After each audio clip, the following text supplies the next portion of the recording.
یہ بھی میں آپ کو بتاتا چلوں کہ اہل سنت والجماعت کی صحیح روایات میں سے ہے کہ 12 امام پیدا ہوں گے، کہ میری امت کے اندر 12 ائمہ ہوں گے، الائمہ 12، اور وہ خلیفہ ہوں گے۔ اب پہلے امام میں اس امت نے اختلاف کیا کہ امام علی علیہ السلام ہے یا نہیں ہے، دوسرے میں اختلاف کیا، تیسرے میں اختلاف کیا، 11 اماموں کے اندر تو یہ امت اختلاف کرتی رہی، اور پہلے امام کے اندر تو بنیادی طور پر اختلاف ہے، اور وہیں سے پھر آپ دیکھ لیں کہ تقسیم ہوئی ہے شیعہ سنی کی۔ اب سمجھنے کی بات کیا ہے؟ سمجھنے کی بات یہ ہے کہ دیکھیے کہ یہ امت پہلے میں اختلاف میں پڑ گئی، پہلے خلیفہ میں یا امام میں اختلاف میں پڑی ہے،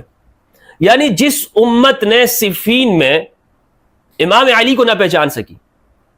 اس سے آپ یہ توقع کرتے ہیں کہ وہ 12ویں کو پہچان پائے گی؟ جس امت کے سامنے امام حسین علیہ السلام، جو کہ تیسرے امام بنتے ہیں، امام حسن کے بعد امام حسین علیہ السلام، امام حسین کا ساتھ نہ دے سکی کربلا کے اندر، انہوں نے تنہا چھوڑ دیا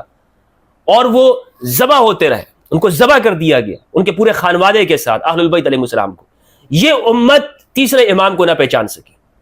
ان کو تنہا چھوڑ دیا۔ کیا توقع آپ کر سکتے ہیں کہ وہ 12ویں کو بھی پہچانیں گے؟ وہ ان گمراہوں کے ہتھے کیوں نہیں چڑھے گی؟ یعنی وہی لوگ آپ خود سوچ لینا